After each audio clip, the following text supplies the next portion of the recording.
Pakistan expressed its deep concern over the escalation of tensions in the region.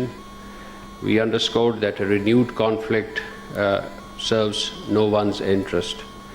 As hostilities have continued over the past week, Pakistan reiterates its call on all parties to exercise maximum restraint and refrain from any actions that could further undermine peace and stability. The Islamabad Memorandum of Understanding remains an enduring framework for promoting peace, mutual respect and shared prosperity. Islamabad मुफाहमती याददाश्त ख़त्म हुई ना गैर मुअस्सर MOU आज भी मुअस्सर और काबिल अमल framework है। पाकिस्तान ने ईरान अमरीका अमन कोशिशों से दस्तबरदार होने का तासुर मुस्तरद कर दिया। तर्जुमान दफ्तर खारजा की मीडिया ब्रीफिंग का इस्लामाबाद मुफाहमती याददाश्त अमन के लिए बुनियादी फ्रेमवर्क है। 22 जून का पाकिस्तान कतर मुश्तरका एलामिया में अमल दरामद का रोड मैप है। फरीकैन कशीदगी का रास्ता छोड़े तो अमन की वापसी इसी याददाश्त से मुमकिन होगी। तमाम इख्तलाफात बिलाखिर मुज़ाकरात की बेस पर ही हल करना होंगे।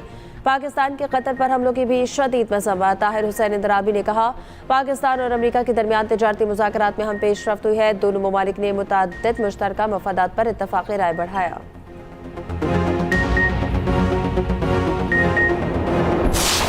अमरीकी हमलों के जवाब में ईरान के ऑपरेशन नसर 2 की 8वीं लहर। कुवैत, बहरीन और उर्दन में अमरीकी तनसीबात पर मिसाइल और ड्रोन हमले। कुवैत के लिए अल-सालिम एयरबेस पर अर्ली वार्निंग रडार सिस्टम को निशाना बनाने का दावा। पासदारान इनकलाब का कहना है कि एयरबेस पर अमरीकियों का इज्तिमा भी हदफ था। बहरीन के शेख ईसा एयरबेस पर हमला। उर्दन के अर्जिक एयरबेस पर मवासलात के निज़ाम और ईंधन के ज़ख़ीरों पर हमले। उर्दन का ईरान के 8 बैलिस्टिक मिसाइल तबाह करने का दावा। इराकी कुर्दिस्तान के शहर अरबिल में ड्रोन हमले। हुकाम के मुताबिक 5 ड्रोन में से एक अमरीकी कॉन्सुलेट के करीब तबाह किया गया। 2 अमरीकी अड्डे के करीब गिरे। जनूबी मगरबी शहर में अमरीकी MQ-9 ड्रोन मार गिराने का दावा।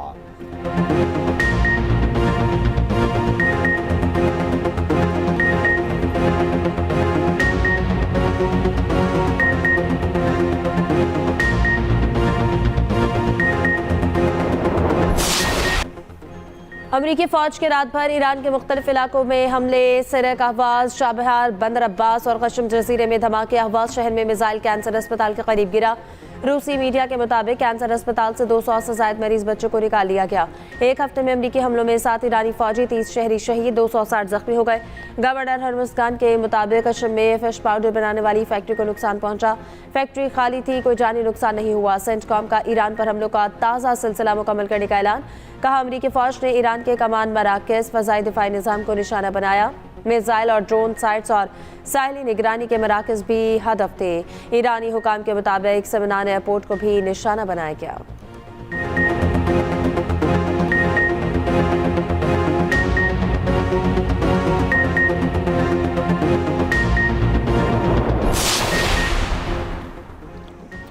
ट्रंप का ईरान में ज़मीनी फ़ौज भेजने पर गौर। अमरीकी अखबार वॉल स्ट्रीट जर्नल का अमरीकी एहलकारों के हवाले से दावा। रिपोर्ट के मुताबिक ट्रंप हुर्मस के करीब ईरानी जज़ायर में फ़ौज उतारने पर गौर कर रहे हैं। जज़ीरे खाग और दीगर पर कब्जे, टनल कॉम्प्लेक्स पर बमबारी के ऑप्शन ज़ेरे गौर।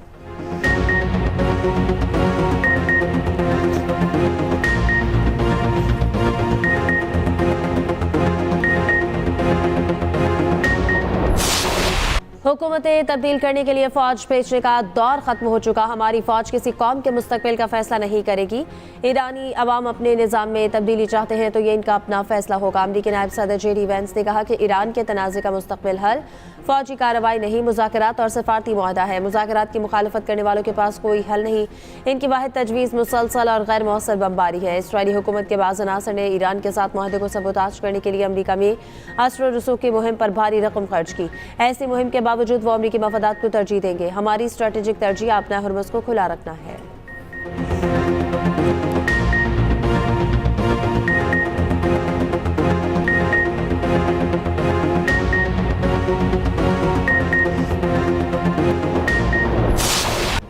ईरान को सूरत हाल का इल्म है, उसे जल्द शिकस्त देंगे। अमरीकी सदर ट्रंप कहते हैं, ईरानी पुलों पर हमलों की धमकी से मुतालिक सहाफ़ी के सवाल पर कहा, उन्हें डेडलाइन देना पसंद नहीं। ईरान अपना रवैया बेहतर करे। ईरानी रहनुमा मुलाकात करके मामला तय करना चाहते हैं। देखेंगे ईरान के साथ समझौता होता है या नहीं। ईरान ने गिरफ्तार अमरीकी खातून को छोड़ दिया। तेहरान के खैर सगाली इक़दाम को सराहते हैं।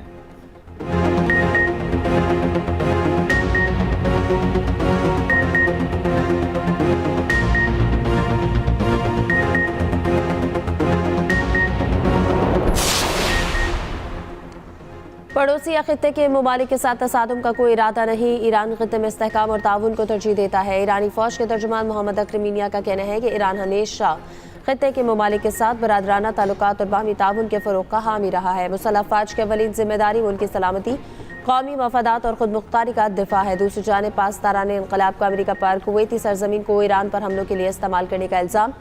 कहा, कुवैती अवाम मुल्क से अमरीकी फ़ौज के इनखला का मुतालबा करे।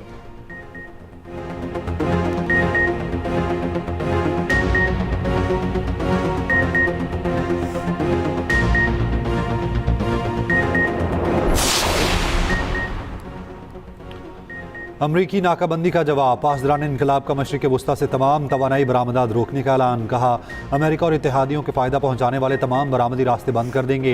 इलाक़ाई तवानाई की बरामदात या तो सब के लिए होंगी या किसी के लिए नहीं। ईरानी फ़ौज का कहना है, ईरान का कानूनी निज़ाम में हुक्मरानी तस्लीम करने तक आबना हुरमुज़ बंद रहेगी। उधर अमरीकी सेंट्रल कमांड के मुताबिक अमरीकी फ़ौज ने ईरानी बंदरगाह जाने वाले टैंकर जहाज़ को नाकारा बना दिया। तजारती जहाज़ ने अमरीकी नाकाबंदी की खिलाफ वर्जी की कोशिश की। तजारती जहाज़ ने मुतादिद वार्निंग्स को नजरअंदाज किया।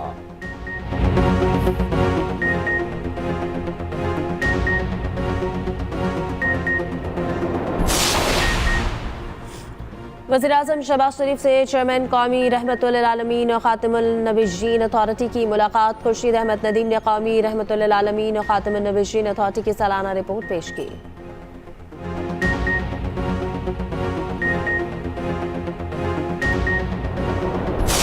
49,000 सरकारी स्कूल हैं पंजाब में, जिसमें करोड़ों बच्चे पढ़ते हैं। तो उन 49,000 स्कूल्स में से आपने देखा कि 10,000 स्कूल अपग्रेड हो चुके हैं। आज जब मैं 2 साल के बाद अपने बच्चों के पास आई हूं, तो मैं आपको ये नहीं कह रही, 2 साल के बाद अक्सर लोग ये कहते हैं कि हम ये कर देंगे, हम ये कर लेंगे। 5 साल गुजर जाते हैं, वो कर देंगे, कर दूंगा, वो यही कहते रहते हैं। मरियम नवाज शरीफ आज जब आपके पास आई है, वो आपके 10,000 सरकारी स्कूल्स को अपग्रेड करके आई है। 300 Nawaz Sharif schools of eminence खड़ा करने के बाद आपके पास आई है। और आप जानते हो कि Nawaz Sharif schools of eminence हर तहसील में होंगे। मरियम नवाज शरीफ के दिल में पहले दिन से south Punjab, central Punjab, Lahore, north Punjab की कोई डिस्क्रिमिनेशन नहीं है। मेरे दिमाग में कोई लाइन नहीं है। पंजाब में रहने वाला हर शख्स मरियम नवाज शरीफ की जिम्मेदारी है। आज़ाद कश्मीर में खून खराबे और तशद्दुद की किसी को इजाज़त नहीं देंगे। सिर्फ आईनी तरीके से ही मामलात बेहतर हो सकते हैं। वज़ीर आला पंजाब मरीम नवाज कहती हैं, पंजाब में रहने वाला हर शख्स मेरी जिम्मेदारी है। नौजवानों को हर मुमकिन मौके फराहम किए जा रहे हैं। पंजाब हुकूमत ख्वाबों की ताबीर तक नौजवानों का साथ देगी। पंजाब के 10 schools Nawaz Sharif school of eminence करार। आरिफ वाला में तकरीब से खिताब में कहा, सानिहा कहना के बाद मुझे 3 दिन नींद नहीं आई। पंजाब में अमन अमान की सूरत हाल बेहतर है, बेटियां महफूज हैं। दूसरी जानिब पंजाब के मजीद 5 अजला में ग्रीन इलेक्ट्रो बस सर्विस शुरू। लिया, शन्योट, सियालकोट, उकाड़ा और मरी में सर्विस का ऑनलाइन इफ्तिताह।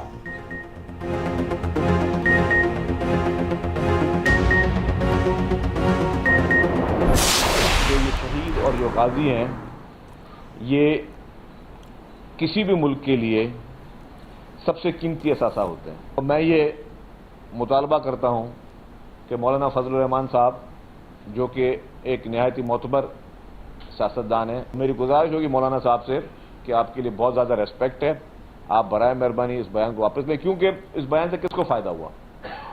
आपने चलो बयान तो दे दिया। अच्छा, बयान देने से भी मैं एक बात बता दूं, जो शौदा का रुतबा है, आज भी शौदा का रुतबा सबसे अजीम है। आज भी जो हमारे शौदा हैं वो हमारे नेशनल हीरोज़ हैं। आज भी हमारे गाजी जो हैं वो हमारे नेशनल हीरोज़ हैं। तो उनकी सेहत पर असर नहीं पड़ेगा, ना ही उनके रुतबे में कोई असर पड़ेगा। वतन के लिए लड़ने के जज्बे की कोई कीमत नहीं। शहदा से मुतालिक तौहीन आमेज बयान की मजम्मत करते हैं। मौलाना फजलुर रहमान के बयान से शहदा के लवाहिकीन और कौम की दिल आज़ारी हुई। मौलाना शहदा से मुतालिक अपना बयान वापस लें। सिंध के सीनियर वज़ीर शर्जील इनाम मेमन का कहना है कि मौलाना का बहुत एहतराम है, बताएं बयान का फ़ायदा किसको हुआ। ऐसे बयानात से सियासी पॉइंट स्कोरिंग नहीं करनी चाहिए।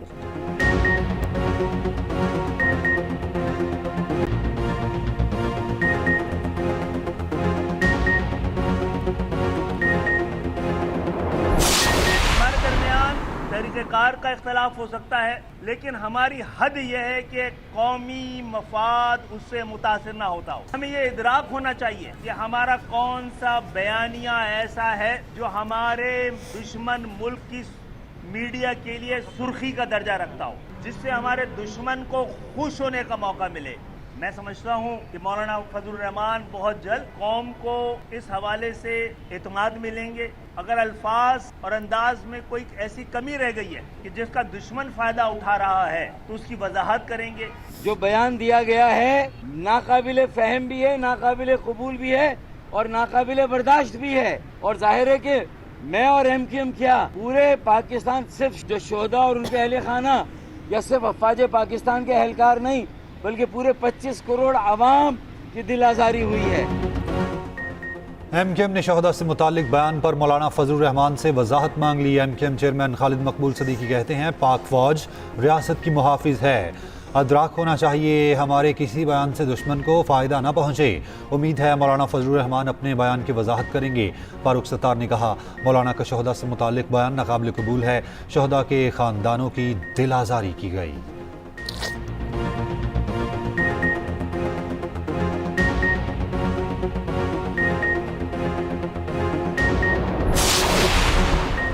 वज़ीर आला सिंध का गंदम ज़ख़ीरा अंदोज़ों के खिलाफ क्रैकडाउन का हुक्म, नाजायज़ मुनाफाखोरों के खिलाफ कार्रवाई की हिदायत। मुराद अली शाह की ज़ेर सदारत महकमा खुराक का इजलास। वज़ीर आला सिंध ने कहा कि अब भी 6,10,000 मैट्रिक टन गंदम का कोई हिसाब मौजूद नहीं। सूबे में इस वक्त गंदम की फौरी किल्लत नहीं। वज़ीर आला सिंध के गंदम की कीमतों पर नजर रखने की हिदायत।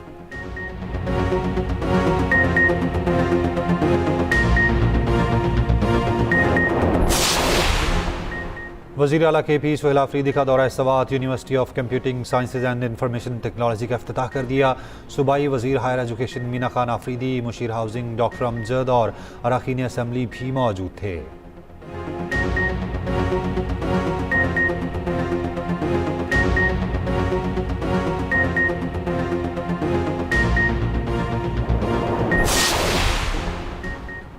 सुप्रीम कोर्ट ने नैब कानून तरमीम केस का फैसला महफूज कर लिया। जस्टिस मोहम्मद अली मजहर ने कहा कि 1 या 2 दिन में फैसला सुनाएंगे। रिमार्क्स दिए कि नैब कानून के मुताबिक एपलेट फोरम वफाकी यानी अदालत है।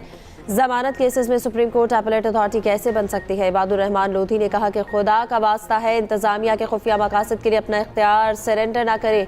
सुप्रीम कोर्ट के पास कोई इख्तियार तो रहने दे। जस्टिस मोहम्मद अली मजहर ने कहा कि हमने कोई इख्तियार सरेंडर नहीं किया। 27वीं यानी तरमीम पार्लियामेंट ने की थी, सुप्रीम कोर्ट ने थोड़ी की है।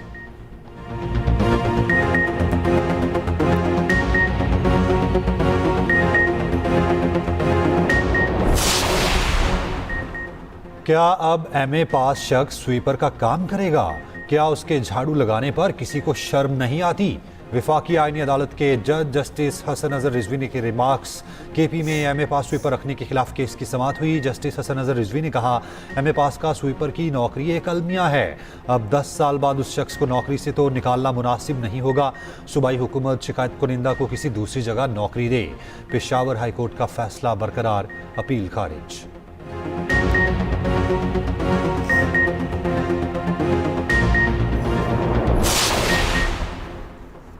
डॉक्टर आकाश कत्ल केस के मुल्ज़मान 7 रोज़ा जिस्मानी रिमांड पर पुलिस के हवाले। मुल्ज़मान सुरेश उर्फ सागर, रामचंद और अनिल शामिल। तफ्तीशी हुकाम के मुताबिक डकैत गैंग का सरगना असलम बाबा और दीगर कारिंदे कायदाबाद के रिहायशी हैं। वारदात में असलम बाबा और एक लड़की भी शामिल थी। मुल्ज़मान ने वारदात के बाद पैसे आपस में बांट लिए थे। गिरफ्तार मुल्ज़िम रामचंद ने बताया कि असलम बाबा से लांडी जेल में 2021 में मुलाकात हुई। मुल्ज़मान के जेल में ही दोस्ती हुई और गैंग बनाया। गुज़श्ता 2 हफ्तों में बैंकों के बाहर से 3 डकैतियां कर चुके। दूसरी जानिब सुरजानी गुलशन में डकैती, मज़ाहमत व फायरिंग से 2 भाई जख्मी। गुलिस्तान जौहर में शहरियों के तशद्दुद से एक डाकू हलाक, दूसरा शदीद जख्मी।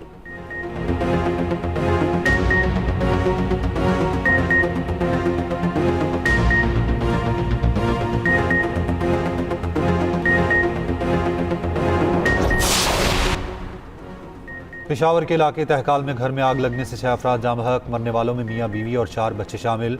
शनाख्त 55 साला सिराज अहलिया, 11 साला हुरैरा, 9 साला हिनाया, 4 साला हसनैन और 3 साला मिनहाल के नाम से हुई। तमाम अफराद की मौत झुलसने और दम घुटने से हुई। आग फर्नीचर और दीगर सामान के स्टोर में लगी। आग लगने की वजह मालूम नहीं हो सकी।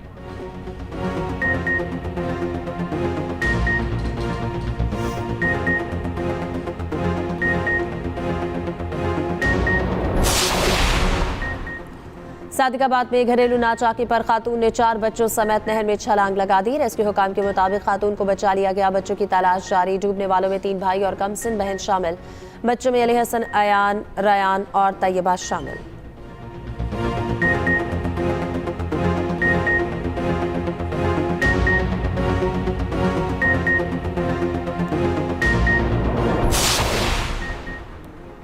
कोयटा समेत बलूचिस्तान में यंग डॉक्टर्स की 39 रोज से जारी हड़ताल खत्म। ओपीडी समेत तमाम तिबी सहूलियात बहाल। यंग डॉक्टर्स का कहना है अवामी मफाद के पेश नज़र एहतजाज मौखर किया। मुतालबात बरकरार हैं। अमल दरामद ना हुआ तो तहरीक दोबारा शुरू करेंगे। 6 जून को डॉक्टर महानूर पर तेजाब गर्दी के खिलाफ एहतजाज शुरू।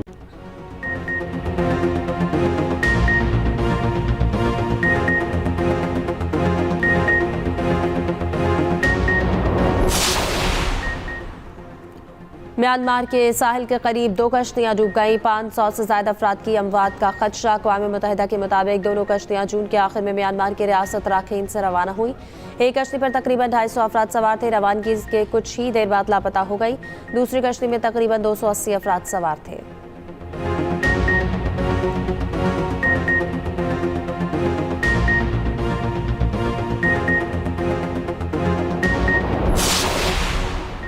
अमरीकियों की अक्सरियत ईरान के खिलाफ जंग के मुखालिफ निकली। नए सर्वे में 57% अमरीकियों ने ईरान के खिलाफ जंग का फैसला गलत करार दिया। सिर्फ 27% ने फैसले की हिमायत की। 46% का मानना है कि जंग मजीद 1 साल या ज्यादा अरसा जारी रह सकती है।